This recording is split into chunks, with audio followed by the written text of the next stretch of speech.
السلام علیکم ورحمۃ اللہ وبرکاتہ۔ ناظرین، ہماری خبر کا عنوان ہے جامعہ مظاہر علوم سہارنپور کو صدمہ۔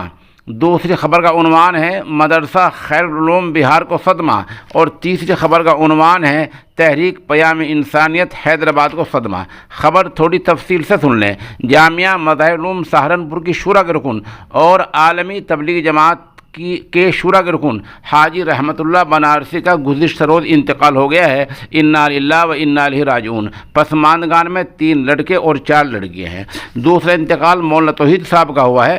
چمپارن سے اطلاع دیتے ہوئے مولانا محمد ظہیر الدین مظاہر نے سوشل انڈیا نیوز کو بتایا کہ مدرسہ خیر العلوم بریارپور موتیہار بہار کے ناظم اعلیٰ مولانا توحید صاحب کا انتقال ہو گیا ہے۔ پسماندگان میں 2 لڑکے 5 لڑکیاں ہیں، اور لگ بھگ انہوں نے 35 برس تک دینی خدمات انجام دی ہیں۔ ان کی تدفین آبائی وطن مادھوپور میں ہوئی ہے۔ اطلاع دیتے ہوئے مولانا نے مزید بتایا کہ مدرسہ فیض اقبال سسوا 100 مشرقی چمپارن بہار کے اساتذہ مفتی اقبال قاسمی، مفتی شرف عالم ندوی، مفتی صابر، مولانا اسد اللہ، مولانا سلام الدین قاسمی، حافظ نوشاد وغیرہ نے تعزیت پیش کی ہے۔ تیسرا جو حادثہ ہوا ہے وہ نوجوان عالم دین ہیں اور تحریک پیام انسانیت سکندرآباد حیدرآباد کے رکن ہیں۔ ان کا نام ہے مولانا مفتی سید الیاس ہاشمی ندوی۔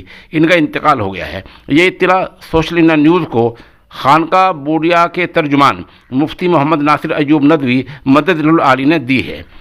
انا للہ و انا الیہ راجعون۔ ہم ان تینوں مرحومین کی مغفرت، بلندی درجات اور پسماندگان کے لیے صبر جمیل کی دعا کرتے ہیں۔